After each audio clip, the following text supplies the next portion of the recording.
Hello friend, अस्सलाम वालेकुम। Welcome to my channel. ये MGT 201 मिड टर्म के इम्पोर्टेंट क्वेश्चंस डिस्कस किए जा रहे हैं।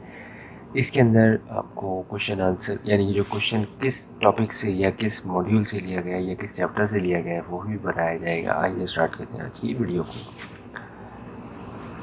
पहला क्वेश्चन है मॉड्यूल 4 से लिया गया है, डिफाइन बॉन्ड्स। बॉन्ड्स क्या होते हैं? बॉन्ड्स समझ लें एक तरीके का उधार जिस पे इंटरेस्ट मिलता है। अब चाहे वो कंपनी इशू करे, गवर्नमेंट इशू करे, एंटिटी कोई भी इशू कर सकती है, तो उसको पीरियोडिकली यानी मतलब जैसे 5 साल के लिए एक बंदे ने बॉन्ड इशू करे या गवर्नमेंट ने 5 साल के लिए बॉन्ड इशू करे और उस पर वो इंटरेस्ट जो है वो जिसने ख़रीदा वो बॉन्ड उसको पे करेगी और फिर प्रिंसिपल अमाउंट भी उसको साथ साथ यानी इंटरेस्ट की किस्त के साथ साथ वापस कर दिया जाएगा। ये एक समझ लें, मैंने आपको शॉर्ट में समझाया कि बॉन्ड क्या होता है।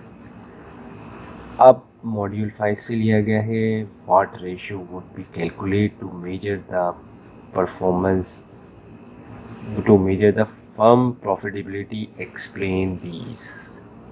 तो इसके अंदर कुछ हो सकते हैं। Return on asset ratio measure करता है effective utilization of asset to generate the profit, यानी कि मतलब जो प्रॉफिट जनरेट हो रहा है उससे कितना यानी एसेट से कितना जनरेट हो रहा है। रेशियो ऑफ इक्विटी की कितना यानी कि मतलब जनरेट प्रॉफिट कर रहा है शेयर होल्डर की इक्विटी को। अर्निंग पर शेयर EPS जिसे कहते हैं, अर्निंग यानी कि एक शेयर जैसे मिसाल दे दिया है वो कितना कमा के दे रहा है, एक शेयर कितना किसको कमा के दे रहा है। और फिर बहुत सारे इस तरीके से आ सकते हैं। EBITDA आ सकता है, earning before interest tax depreciation and amortization है, या फिर कैश फ्लो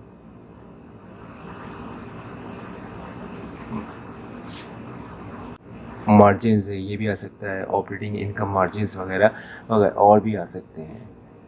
अब मॉड्यूल 4 से लिया गया है, ABC company stock is currently target जो है वो 150 का है। The fair value of stock जो है वो 27.5 है।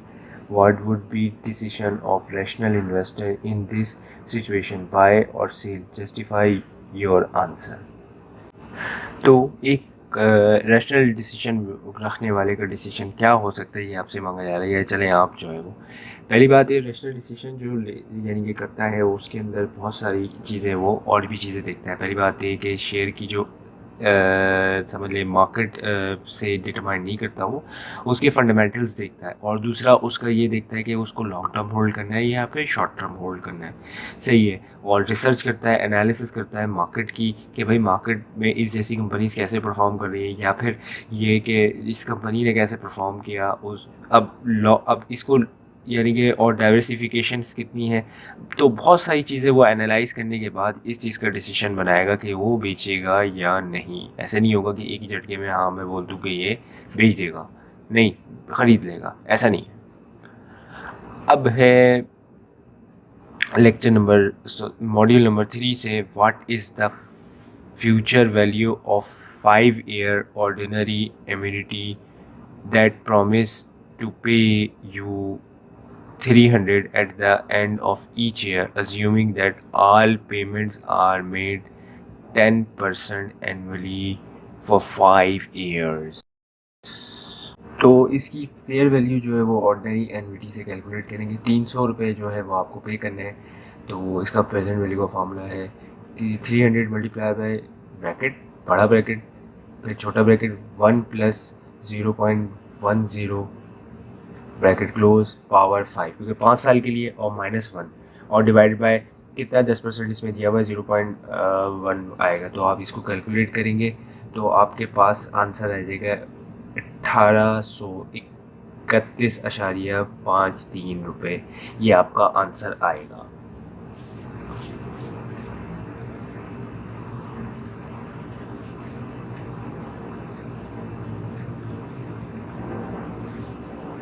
अब मॉड्यूल 4 से लिया गया है, discuss the benefit enjoy by the common share over the preference share.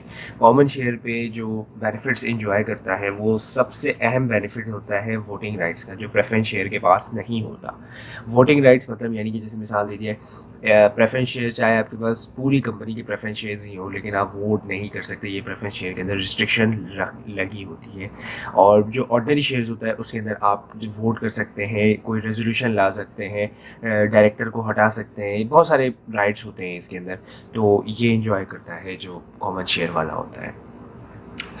अब मॉड्यूल 6 से लिया गया है, what are different type of bonds, यानी कि मुख्तलिफ किस्म के बॉन्ड्स कौन से होते हैं।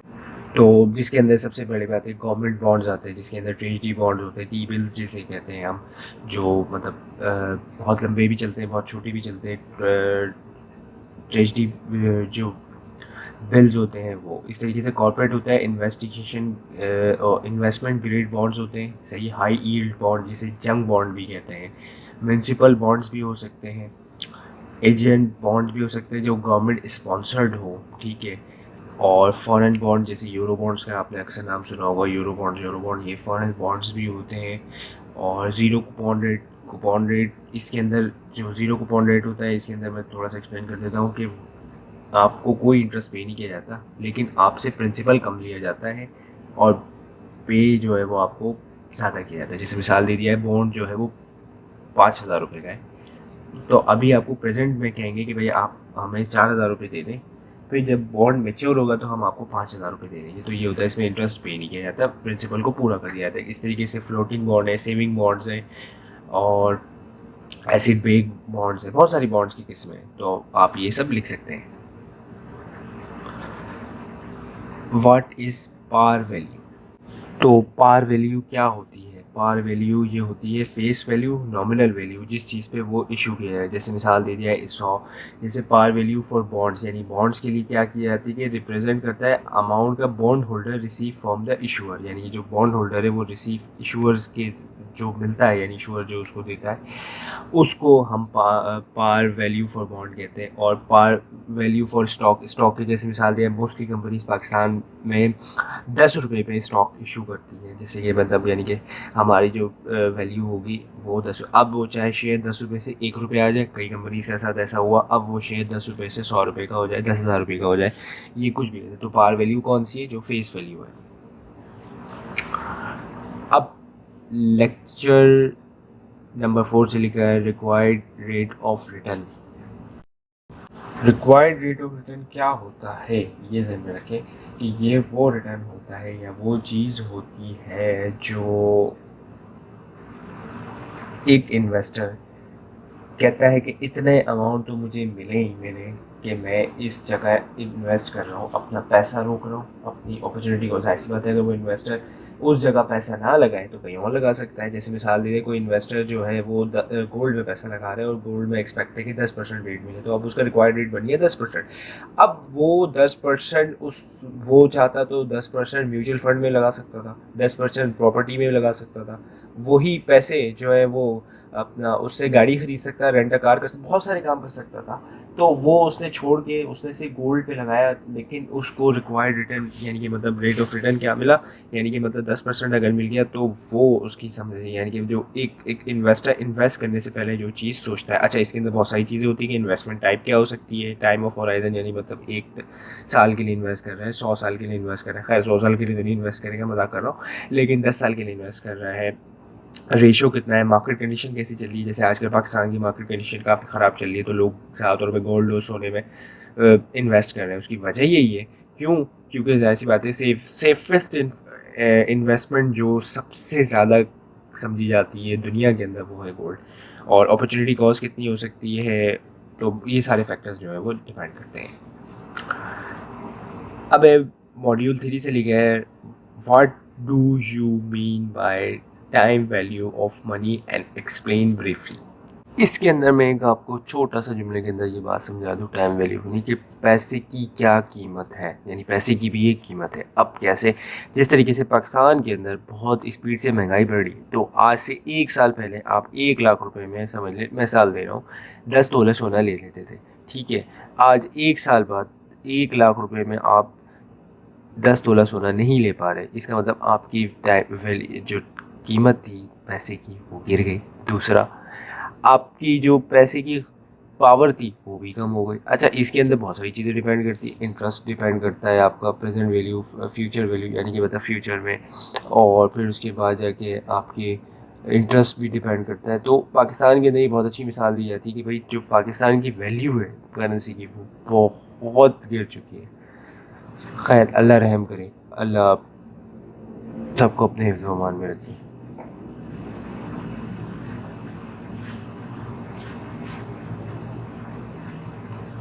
व्हाट इज़ कूपन रेट, यानी कि कूपन जो रेट होता है, जो यानी कि मतलब कूपन रेट। पहले तो मैं आपको ये समझाऊं कि ये कूपन का सिलसिला कहाँ से आया है। ये समझ लें ब्रिटिशर्स के दौर से ही आया है कि ब्रिटिशर्स जो है वो किसी चीज़ के लिए लोन उठाते थे तो आपको एक पूरी बुक बनाते थे और उसमें कूपन डाल देते थे कि भाई तुम हमारे पास आना, ये कूपन लेके। वो एक बुक में से एक कूपन फाड़ते थे, जैसे आजकल होता है ना कि डील्स वगैरह के कूपन होते हैं, वैसे ही होता था। उसमें वो जाते थे ऑफिस में, वो दिखाते थे, स्टैम्प लगती थी उस पर, वो कूपन सरेंडर होता था और उसको फिर इस तरीके से ब्रिटिशर्स जो है वो उसको इंटरेस्ट पे कर देते थे। तो वहाँ से कूपन रेट चलता हुआ आ रहा है और अभी भी चलता हुआ आ रहा है। तो इसमें क्या होता है कि फ़िक्स एनुअल इंटरेस्ट मिलता है। जैसे आपको 10% पे बोला तो 10% ही मिलेगा, और ये यानी कि बॉन्ड जो होता है वो मैं पहले ही बता चुका हूँ कि बॉन्ड वाला जो इशू होता है। और इसके अंदर जो रेट है वो हमेशा फ़िक्स रहेगा, इंटरेस्ट कैलकुलेट होता है सिंपल ज़रिए से, और पेमेंट जो है वो ऐसे होता है जैसे कि 1 महीने की, 2 महीने की, या 1 साल बाद आना, 2 साल बाद, इस तरीके से आपकी पेमेंट होती है। अब मॉड्यूल 4 से लिया गया है सारा इज़ रिस्क टेकर। जो सारा है वो रिस्क टेकर है। She want to invest money and want to have big jackpot type word. What you will suggest her, common stock और प्रेफरेंस स्टॉक। अच्छा, जो सारा जो है वो एक रिस्क टेकर है। ऐसे तो स्टॉक मार्केट में आ रही है तो रिस्क टेकर तो होगी। तो आप उसको क्या सजेस्ट करेंगे कि उसको जैकपॉट लग जाए। खैर, जैकपॉट तो नहीं लगेगा। मैं तो अगर मेरी से कोई एडवाइस ले तो मैं हमेशा कॉमन शेयर्स की तरफ जाता हूँ। क्यों? क्योंकि इसकी जो वैल्यू है वो अच्छी पड़ती है। अगर अच्छी कंपनी में आप, जैसे पाकिस्तान की कई बड़ी कंपनीज़ है जिसमें एंग्रो शामिल है, जिसमें फौजी फर्टिलाइज़र शामिल है, जिसमें पाकिस्तान ऑयल फील्ड शामिल है, जिसके अंदर आपकी लकी सीमेंट शामिल है, बहुत सारी कंपनी है। तो उनके अंदर इन्वेस्ट करें तो आपको डिविडेंड ये कंपनीज भी देती हैं, और जो मार्केट में शेयर की वैल्यू है, अब जैसे ये जो कंपनीज जब खुली थी, अब जैसे तो आप कोलगेट की मिसाल ले लें। कोलगेट जब पार वैल्यू, मेरे ख्याल जहाँ तक मुझे याद पड़ रहा है, वो 10 रुपये है थी पार वैल्यू, लेकिन आज 2000 रुपये से भी ऊपर का शेयर है। लेकिन इसका मतलब क्या, आपने वो शेयर अगर ख़रीदा होता जब वो खुली थी, कंपनी 90s में खुली थी, तो आपने 10 रुपये का एक शेयर किया, आज 2000 रुपये का वो शेयर होता, तो आपको कितना % रिटर्न मिला आप सोच सकते हैं। तो अब इसके अंदर यानी कि जाहिर सी बात है, कॉम और प्रेफरेंस शेयर्स का क्या होता है कि उसके अंदर फ़िक्स इनकम होती है, फ़िक्स, लेकिन उसमें इतनी कोई वैल्यू बढ़ती नहीं है, और उसके अंदर बोर्ड वगैरह के राइट नहीं होते। तो मेरे नज़दीक खैर जैकपॉट की तो बात करना तो गलत ही होगा कि कोई शेयर में पैसे डाले और फ़ौरन जैकपॉट। किस्मत भी होती है, लेकिन जैसे किसी की लॉटरी निकल जाती है, मेरी और आपकी तो खैर नहीं निकलती।